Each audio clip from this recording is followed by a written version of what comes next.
Hello and welcome to the Rugby League Hub podcast, a weekly podcast in which we discuss the goings on in the rugby league world. This week I'm joined by Ross Williams. How are we? How you doing, Andrew? And the dust has settled on the final now. A few days after, we've got over the disappointment of a narrow 6-0 loss to Australia. Obviously, congratulations to them for going on and lifting the trophy. First of all, what were your opinions on the game? Just agonising, wasn't it? Just a really heartbreaking 80 minutes, to be honest, just to come so close. I think, the bookies are giving, I think it was an 18-point start, and as much as I thought that was pretty harsh on England, to be fair, I mean, it didn't look all too great going in, and then to play the way we did, and for them to play the way they did as well, and for it to be that close, and even in the very last play of the game, there was a chance to get on level terms. It's pretty agonising to fall at the last hurdle like that. Yeah, it come down to a matter of inches, literally. Callum Watkins getting ankle tapped by Josh Dugan. That was probably England's best chance. If Dugan didn't make that intervention, then you'd like to think England score. And this whole idea of that's the closest England will ever come to lifting a trophy, I think that's a fair assumption. I think it's the closest. I mean, I think it's 45 years pretty much since we last done it. I think it's definitely the closest we've been. 100%. I mean, you speak about the ankle tap. I mean, that's going to haunt us for years, isn't it? Mm-hmm. So close. I mean, we spoke about Josh Duggan last week, didn't we? About how important it was to that side, and he comes up with that play. It's one of those once a season plays, isn't it? It's so close. I mean, if Watkins breaks clear there, I don't think Watkins scores himself, but he's got Whitehead inside, and he gives that ball, and no one's stopping Elliot Whitehead 30 yards out. So, I mean, if we score that try, I think we had about, 15, 20 minutes left. Yeah. Score that try, get to six each. Australia looked pretty depleted at that point, to be honest. They pretty much shut up shop for me. It was really strange, to be honest. Really strange to see the Aussies like that. I think it probably is. It's definitely the closest we've come. And as much as I think a lot of words kind of banded about this week about that England performance, brave, heroic, that kind of thing, and you agree with that. I mean, we really put up a great display, but is it a missed opportunity? I think it really was a missed opportunity, because I'm not sure we're going to see an Australian performance like that again in the final. Yeah, you can say it's a missed opportunity from an England point of view, but the way I see it is, in a team game, England were probably the better team, probably outplayed Australia a little bit, you could probably argue, over the full course of the match. But I think it's just them individual efforts. We've mentioned the Dugan effort. It comes off, once every 10 games. Yeah. If it was another game, we might not have done that. England might have gone through and won. It's all ifs and buts. But I think, the boy corner try, England just didn't have that individual effort within the side to go on and win the game. And my personal opinion is, you don't deserve to win a World Cup if you can't score a try in the final. 100%. And that's what I'm kind of getting, what the missed opportunities. The fact is that they were there for the taking. Yeah. I believe it's certainly in that second half. First half is what it is. It was more of a typical Aussie performance, I think. Strong defensively, didn't really give us an inch, and the ball retention's very good, as it usually is. But that second half, they didn't create a great deal. The ball retention went down. They did make errors, which is uncharacteristic, really. And they just looked tired, to be honest. So the fact that we couldn't get a point against that Aussie team, which clearly weren't at their best, proved, obviously we didn't deserve to win the final. Simple as that. You don't deserve to win a final if you end up with that 0 next to your name. So that's just kind of disappointing, really. It was a strange sort of viewing to see an Australian side like that. We haven't really seen that much in the past. It's always been the strong Aussie performance that you think of, and I think the one thing that summed it up for me was Jermaine McGilvery in his press conference after the game actually said, everyone keeps talking about taking the pride out of this game, but the thing is, we need to stop taking the pride and start winning. And I thoroughly enjoyed that interview. I thought, that's great. He's probably been our standout player, and he's saying England needs to stop settling for pushing the teams and start winning. And I just thought that attitude was refreshing and amazing, really. Yeah, that's what we need. That's what we need. At the end of the day, we need, if we're going to be a real force. Well, we've proven just there we can be a force. And with New Zealand, not being where they have been in the past, the fact is we've just lost to the best team in the world by 6 points. And yeah, we can't settle for that. We can't. But even though they are the best team in the world, we've just proven there's not a great deal of difference. There really wasn't that day. We were excellent in parts, and why shouldn't we strive? Why shouldn't we strive to be that top team, to be the one, to be where Australia are now, to be world champions in 4 years' time? I think that's absolutely where we need to aim at, and I think we're very capable of it. Yeah, and it's just getting over that agony of being so close and not quite pulling it off. I think because we've not really been there in recent years, it hurts that little bit more. But as we say, take it as it is. It's a learning curve for a few players in that squad that are going to be around for next time. But, you have to take your hat off to the Aussies. They've done it again. They are the machine that delivers, whether it's 54-0, whether it's 6-0, they keep doing it. But the final has raised a lot of debates, mainly with the England side. The biggest one being Wayne Bennett as head coach. So, what are your opinions on the Wayne Bennett stay or go saga? It's a tough one. I think it's this week. It's the toughest it's ever been to answer that question. I think before the tournament started, if you'd have really polled the England fans, I think a lot of them would have been in favour of him going. Now, after that final, I think a lot of people have been kind of taken by that performance, and they'll probably feel that it's probably best if he does stay. But I think you've just got to look at his record. I think one thing, as much as yes, he got us to the first final in 22 years, and you've got to commend him for that. You really do. I don't believe, correct me if I'm wrong, since he's taken over, he has not beaten New Zealand or Australia. No. I don't believe we've beaten the big two, the supposed big two. Yeah. I think we have been good enough to do. I think we've had the personnel to do so. But the biggest team he's beaten is Tonga. With all due respect, is that good enough? For a side wanting, as McGilvery said, to stop pushing and start winning. Exactly. Yeah.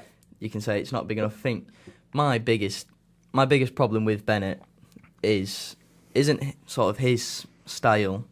It's more of an attitude problem with me. I don't like the way he conducts himself, and this is more of a personal issue than a rugby-related one. I prefer the coach who comes out and says, who's got a bit more personality about him, admits when he's done things wrong, when the team's done things wrong, and I just think we've mentioned his interviews in the past, they're a bit short, and he's famous for that, Some people like it, some people love it. Me, I don't like it.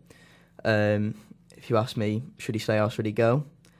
I would probably on the side of staying, purely just because at this moment in time I don't see another coach ready to take on one of the top three sides and go further than he's gone. But you think about it, the next World Cup, he's going to be 71 years old. Is he going to be wanting to continue? Is he still going to be at the Broncos? We don't know. Is he still going to be wanting to do International Rugby League? We don't know. Are we going to keep him for another year and then he's going to develop the side and then go, actually, I don't want to go to the next World Cup? Is that going to hinder us? It's all ifs and buts around him really at the moment. But I think, as I said, I don't think there's a better option at the moment. I do believe that the option, I think that the decision will come down to him. Yeah. I know. I think the RFL will be pretty happy with him staying on. And like I said, I think it'd be a matter of whether he wants it or not. And that's what's up to him. That is what it is. On the interview topic, on the media presence, you say, as much as it's painful to watch sometimes, you gotta admit, something that's been said about in the last few weeks is what he does very, very well is take the pressure off his players. Because at every single press conference he's ever had as England coach, he has been the centre of attention afterwards. It's all been about him. And the man's 67? done everything in the game, won everything. He won't care about that at all. He will not care what the media thinks about him, and he's earned that right. But the fact is, no one comes out of that press conference thinking about the England players or his players and what they've done wrong, what they've done right. That's not necessarily a bad thing, and I think he's got that down to a T, really. And that it's just his style. It works. Like I say, he's been likened to Sir Alex Ferguson in that way. He did the exact same thing. The fact that he the fact that he didn't speak to the BBC for so long, that kind of thing on Match of the Day, it takes it away from the players. I think one other issue a lot of England fans particularly have with him is his inclusions in the squad. You know, there's a lot of made of Chris Hyington's performances and inclusion. I think in the final, did he really add that much? You know, he come on for what? Not 20 minutes, half an hour at most. And I think in that game, we proved that we could outpower the Aussies. I think you look at the players who aren't at that World Cup or didn't play as much, you know, Scott Taylor, Liam Watts. And I just think there's still this air of, does he really watch and take into account the whole of the English players? Do we think that's still an issue for him, or? I'm not going to say that he doesn't watch Super League. I mean, there's a serious issue if he doesn't. Yeah. That is, if it ever came out that he did not watch Super League, then, I mean, what could he say? What's he getting paid for? But I think it's more the point where he likes to play his way, and he brings in the players that are going to play that way, and that's not necessarily a good thing, because my thing on the final is, I think if we'd have played a little bit more off the cuff and thrown a bit more caution to the wind, I think we had a great chance. I think for too long in that game, we tried to play their way. And then, I mean, Luke Gale got absolutely slaughtered with 5-10 minutes to go for the kick he tried in the second tackle. And I'll focus on that a little bit. Go on. I think the problem with that example that you've just mentioned with the Gale kick at the end, obviously we're referring to the 70th plus minute where he grubbed it through. Yeah. No one really got a chase on it, but he was trying something throughout that game. A lot of it had been 5 drives and a kick, and that's okay when you can do 5 drives and a kick, defend, put the pressure on. Australia are great at suffocating a team and putting that pressure on, but I think you look at who's doing that for Australia. You got Cronk, Smith, Slater. I think we just need to be a bit more clever with the players we've got. I'm not, no disrespect to Gale, Brown and Widdop. I think if we allowed to loosen the reins off Luke Gale that little bit and let him play more of his natural game rather than kick in that first half, because he got a bit repetitive.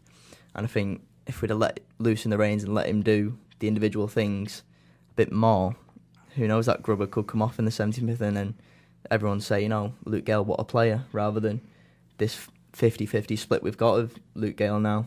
That's it. I mean, you say it's kind of repetitive in the first half, but it worked in the first half for me. His kicking game was very good. His long distance kicking game, when he knocked over that 70-75 yard kick into the in goal, that was outstanding. And that did work, because at the end of the day, I mean, I watched the game with fans, and I think we all said the same thing. Who wouldn't have taken 6-0 at half time? Yeah. Let's be honest. The kicking game worked. We turned them around. We defended well. Yeah, we got undone with the corner try, obviously, but generally, I think we did very well at first half. It was just the second half, especially with the last 20 minutes, where clearly, yes, the defending was going well. It was working defensively, but we just didn't look like scoring. That's where we need to change it a little more, which is why I had no issue with the kick on the second tackle, because at the end of the day, that is what it's a 10% play at best. It links back into that personal, individual performance, like I said at the start. Like, you can play as well as a team all you want, but that's why you have these strike plays. That's why you pay at club level the big money for the big players, and international you want them to perform that way. And I think if that kick comes off, you're saying, oh, well, what an individual play that was. Like, that's great by Gale, but 'cause it didn't come off, we're sat here going, oh, what an individual play that was by Dugan to, you know, save the final for Australia. That's it. That kind of kick, like I say, it's a 10% play. It'll come off once in 10 tries. The fact is, we only tried something once. Yeah. So, are you going to fault the guy? Are you going to fault the guy for trying it? I mean, for me, you can't. If you want to just slate him on Twitter after that, then that's your prerogative, you know what I mean? But if we'd not tried anything at all, then we'd be in the exact same spot as we are now. So I really don't see the issue with that. I think we just need to try more, probably a little bit earlier. I think, like I say, it was pretty clear 20, 25 minutes to go. They were shutting up shop. Yeah. They looked tired. They looked out on the feet. It was ours to win at that point. Sure, it was getting to Smith and Cronk on the last tackle. They were just kicking to touch. They were slowing the game down, trying to put us in their own 20. They were shutting up shop. They were quite happy with not scoring another try for me. So I think from that point on, that's where we needed the call from Bennett, from Wellens, whoever it was on the sideline. Right, boys, here's your chance. Go out, play off the game, play off the cuff, throw the ball about, try something different. If it's a chip over the top, anything like that, go out and win a World Cup.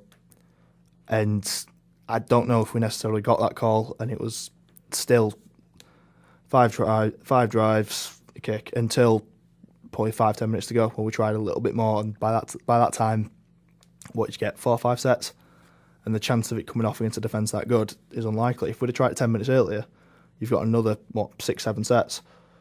You've got more chance of it happening. I think we just needed to kind of let the reins off a little bit. I think that call could have come in the shape of Lomax. When Lomax come on, when it got moved, I think that was probably the biggest sign to go out and win the game for me. But I think the fact that it comes so late, as a personal opinion, I think if I was playing in that Australian defence, and as you said, with 20 minutes to go, if I've got an England side hammering me and they start playing a bit more expansive, I go, ooh, you know, I've got a job to wear. But if it gets to the last 5 minutes, we go, all right, lads, we've got 5 minutes to win a World Cup final here. Yep. Let's switch on, concentrate even more. I think the last 5 minutes is probably the least dangerous to go and win a game in a World Cup final. But I feel like, as you said, I think that call should have come a bit earlier for me. We'll move on to more of the future of the England side now. Let go of this final. It is what it is. But where does the team realistically go from here? You look at the side and you've got James Graham, who's 32. You've got Chris Hill, who's in his 30s, Roby, Sean O'Loughlin, Ryan Hall. They're all getting up there now, and for the next World Cup, you'd imagine not many of those guys are going to be around. Yeah, I mean, of those you mentioned there, Chris Hill, he's 30, he's probably the only one who's realistically might play at 34. And even then, that's touch and go. It's up to the clubs, isn't it?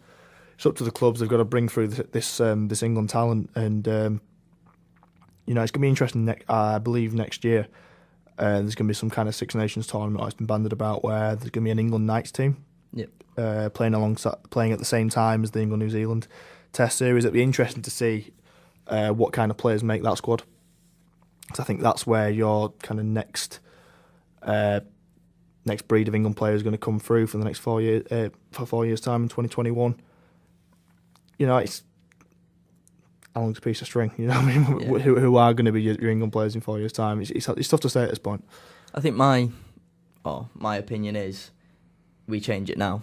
I think there's no point, or it's not so much there's no point, but I think you start to put in them changes now. You don't put all the youth in now. You keep the experience. So then you've still got that big game experience in the games against New Zealand. But specifically for the series versus New Zealand, I'd like to see a bit more of sort of the next generation coming in. Yep. Not the really young players who've been playing in Super League for a few years, the likes of George Williams. I think this is his time now. Give him a few years in the shirt. So when we get to the World Cup in 2021, he is an established England half who can be our strike player, really. I think he's the one we're looking for at the moment to really kick on. Yeah, I agree to an extent. I think the changes do have to start. Whether they will under a probable Bennett regime, who knows? He brought in a 35-year-old Australian, didn't he, this time? So we'll have to see. But I think you're right. People like George Williams, like Dec Patton, perhaps, players like that. Obviously they've got to have a good Super League season first. Yeah. They've got to be on form to justify an England shirt. But I think this is where you've got to kind of, the conveyor belt's got to start running. I think it's what the Aussies do. I think we've got to be in there. And look, I've got to admit, I'm not. You watch a lot more NRL than me. Those players in that Australian squad I'd not heard of. Yeah, because they bring them in on such a regular basis. I think it is time to throw caution to the wind. You mentioned the Aussies there in this tournament. We've seen the likes of Tom Trbojevic, who he is a starter at Manly now, but he's still relatively inexperienced. But I think, as you said, they've got to have a good Super League season. But I think now it's the time to introduce probably Jamie Shaw, maybe even Mark Sneed, a bit older but established at his club. You know, for about 2-3 seasons now, he's been one of the top halves in the league, and I think it's very unlucky for him to miss out on the squad at all. I think even if you're not going to play him, like you see in Australia, they took a game out against the lesser nations, if you want to say that term, and they give these players a bit of a taste for the game, just to ease them slowly into the rep game, really. And I think that's what we need to start doing now with the younger players in the squad for me. Let's go back to Bennett. This question I read today in the League Express is the possible replacements for him. Amongst them listed was Darryl Powell, Dennis Betts, Brian McDermott and Sean Wayne, I think. Might have been another one, I can't remember. Out of them four, who would you pick, or is there someone else that you'd go for? I don't know. I'll go for each one individually. I think Betts, considering he's been with the side for a few years now, he's been the assistant anyway. If you want a change, I'm not sure that Betts provides that change, if it's just Betts. And I think one of the major things about this England side is the creativity, which has been an issue. For many years now. For many years, yeah. And it's what we just discussed, that kind of off-the-cuff broken play. Yeah.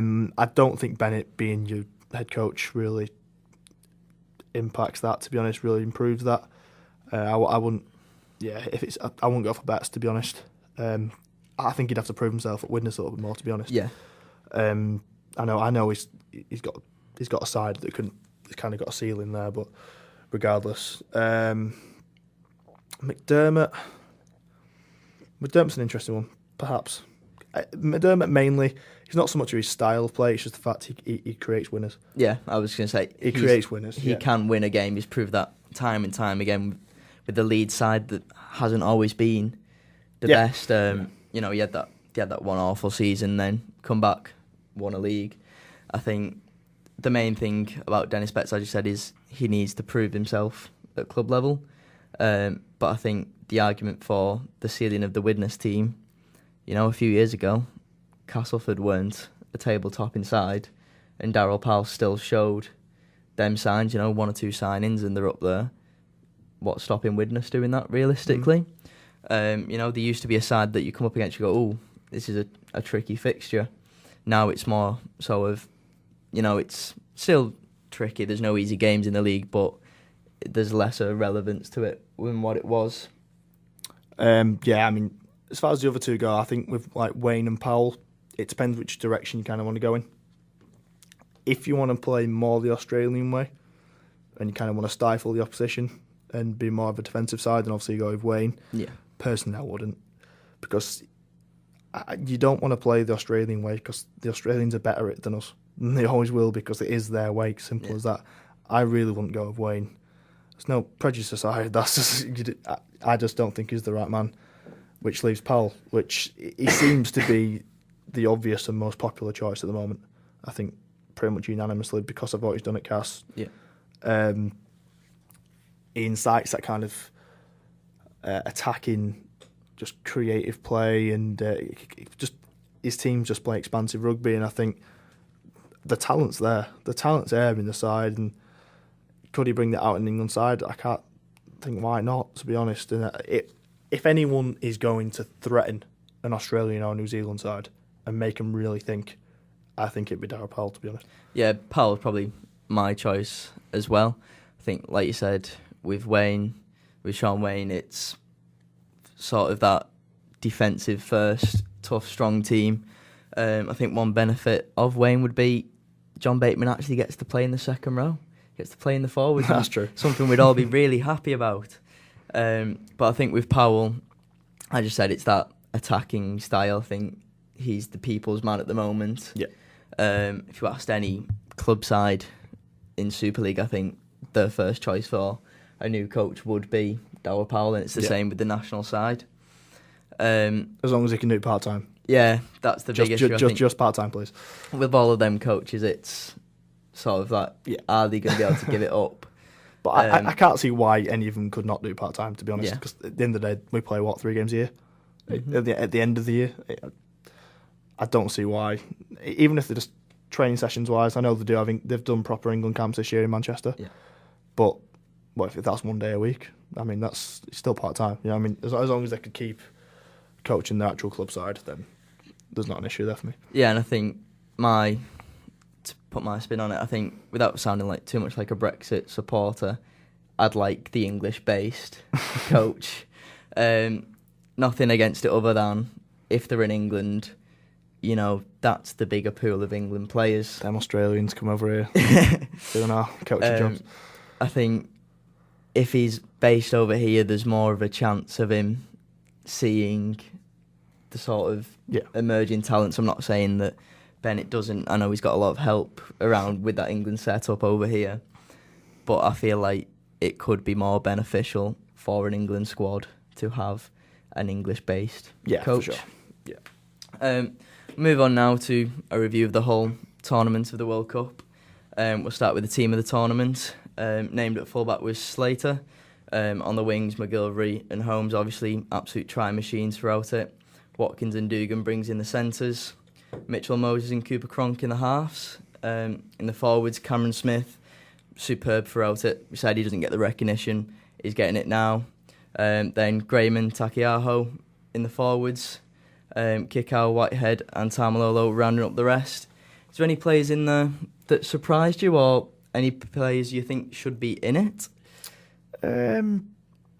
Not surprised me as such now after I've watched the entire tournament. I think it's more, I mean, you probably wouldn't have expected a Moses before if you'd imagined 6 weeks ago that the standoff in the team of the tournament would be from Lebanon. Well, not from Lebanon, but play for Lebanon. We'll go with that. I mean, that's just testament to them, I think, isn't it? I think and how well he played. Biggest surprise in that is probably Elliot Whitehead. Yeah. I think when I was watching the final, I was thinking, I was like, there was a moment in the game where I think Sam Burgess made 2 tackles in a row, and the commentator said, he's getting through a lot of work today. I was like, I've seen Elliot Whitehead do that about 5 times, and he doesn't get the recognition that he deserves sometimes. I think this is a big coup for him. I think he's become a really solid player. And can we just bring up in the final, he took one of the gnarliest head clashes I think I've ever seen, and then just carried on. I think that was unbelievable. His performance in the final was brilliant for me. I mean, but he should definitely have been concussion tested, by the way. That was a nasty one. Yeah. Apart from him, I think the rest of the side is probably a given. You know, there's a strong England and Australian influence, but I think the Fijians coming into that side is a good thing. Yeah, for sure. Again, going back to that new era that we love so much. Move on to more personally your player of the tournament. There's plenty of candidates, isn't there? I mean, if you look at this, McGillivray's stats are absolutely unbelievable. If you look at the stats, he leads in about 5-6 categories, I think, which is unbelievable. I think he leads in metres, which is just staggering, really.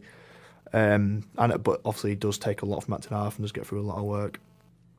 I think Dugan, you know, I know it's not the most obvious choice. Obviously, the obvious choice will be Cameron Smith. I think Billy Slater won the actual award. Yeah.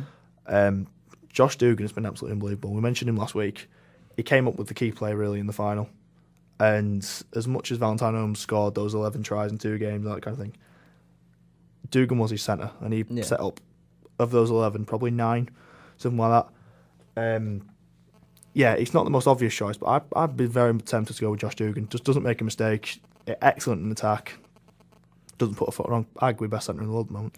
Yeah, I wouldn't disagree with that. I think, personally, not the biggest fan of Josh Dugan. Say whether it's because he turned down Saints when he got let go from Canberra. All you want, it's not. Not salty about that decision at all. Great move. But I think, personally mine, I think probably the likes of Gareth Widdop's up there for me. Tamalolo, Whitehead, as I've mentioned. But I think if I had to go for someone, I would find it very hard to agree with Josh Dugan for mine. I think Billy Slater, is obviously an immense player, but I think Dugan throughout this tournament shown that he is an absolute all-round centre now. I think he's been moved there recently, but I think some of his performances were absolutely outstanding in this World Cup. In a moment of the tournament, there's certainly a few, the England-Tonga game, New Zealand-Tonga game. There's a lot to throw up there. Any for you? In terms of a moment, I think just some of those Tonga games and just the fans. As much as that's probably a little bit cliche, it's not necessarily the actual... I mean, the action has been absolutely amazing during this World Cup, it has. But I think seeing those Tongan fans and those stadiums absolutely just decked in red just means so much to this game. And it's going to be, hopefully, the catalyst for this game moving forward. Just absolutely unbelievable. There's the Fijian prayer before the games, there's things like that. Just absolutely unbelievable. And one of my personal favourites was the New Zealand Tonga, the haka and the Sipitao. Yeah, just absolutely just sporting theatre. Just absolutely outstanding. It's what makes the game, isn't it? Yeah. That raw emotion and passion before a game, and despite what the actual result was after that, it was just, you knew it was two sides who were going to give it their all.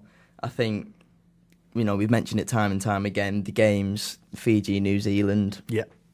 This whole change of what's happening, I think it's a really exciting time.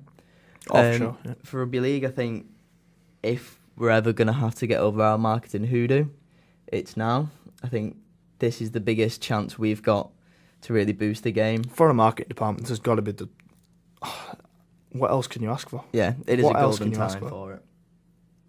I think, as I said, the New Zealand-Fiji game, the New Zealand-Tonga game, England-Tonga, I think having all these sides now coming together, I think it's a really strong proposition for the future. Yeah, if you can't capitalise on this as a marketing department, then I don't know what.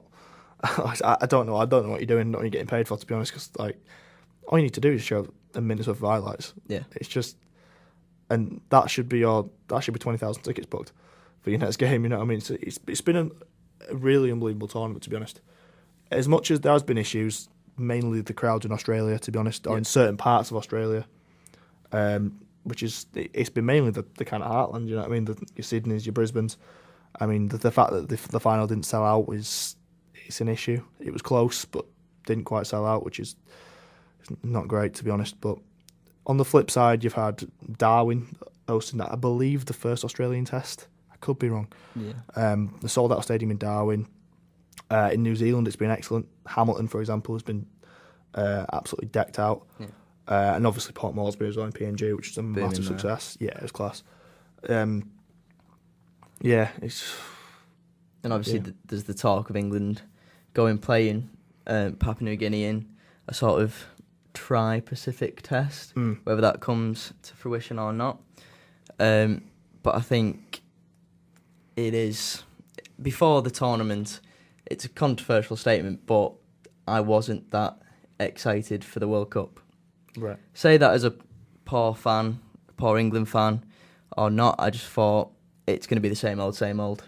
New Zealand and Australia are going to walk through it all. The other sides who have been talked up aren't going to perform. They're going to struggle. Looking at the squads, I was like, they've got a good squad, but we've been doing that for years. We've been saying, they've got a good squad, but they can't play together.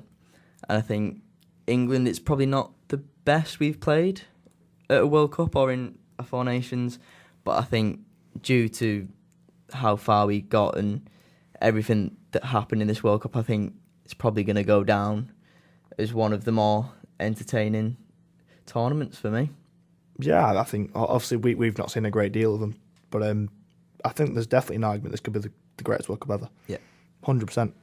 Like I said, the stories, the moments, like we said, the Fiji wins, the Tonga wins, and the final itself, which was, regardless of the England result, it was an unbelievable final. Yeah. Honestly, I sent to my dad the other day, the best 6-0 I've ever seen. Yeah. Yeah, end of the day, it was, in terms of a tournament top to bottom, I can't remember a better one. So. No. The level of performance throughout the sides and just everything coming together, I think it was just the most entertaining by the end. By 2-3 weeks in, you know, I was fully involved with it. Like, it gripped me by that point in. I'm not saying it doesn't normally happen. I think the World Cup in football, I know we hate comparing the two, but the World Cup in football, you end up getting gripped by a Costa Rican side that England need to beat to get out, but you kind of want Costa Rica to win because you've been enjoying watching them play at 10 o'clock at night. And I think this is probably the first Rugby World Cup I've started going, you know what, I want this Lebanon side to do well. They've played well. I think the only thing which could have kind of improved this tournament, and it's down to the organisers really, is and it's something that will be changed for 2021, I believe, is the fact that all the games are at weekends. Yeah. And it was 6 weeks long. Like the FIFA World Cup is not 6 weeks long. No. We're talking a month. And the reason it's a month is because they play the games throughout the week. I think if this had been throughout the week, I mean, they could have cut it down to probably 3 weeks. Yeah. I think that would have probably made for a better tournament because it'd be a little bit more compact, I suppose. Less time between games. I mean, less time between games. All right, I understand that's probably an issue, to be honest, player welfare wise. But like I say, 2021, there will be games throughout the week. That's been confirmed now. I think you get a better feel for a World Cup when it's like that, personally. Yeah, it's less of that structural waiting around for a week sort of thing. Like, I think, as you say, player welfare is a big talking point in that, and I think we need to get that right before anything else. Yeah. But certainly, this World Cup 2021 has got a lot to build on and a lot for sure to stand up to. That's it for this week on the podcast. John, is at our usual time next week. We will have a full 2017 review, full roundup of the year's games, bit of Super League in there, bit of NRL, bit of Championship, Player of the Year, Team of the Year. Castleford are not included in that category, unfortunately. I disagree. But yeah, John, as usual time next week. If you want to find us online, it's www.rugbyleaguehub.com. On Twitter, it's @rugbyleaguehub. Leave a like, comment, subscribe. Any feedback is welcome. Thanks for joining me today, Ross. It's been a pleasure. No problem. Pleasure as always.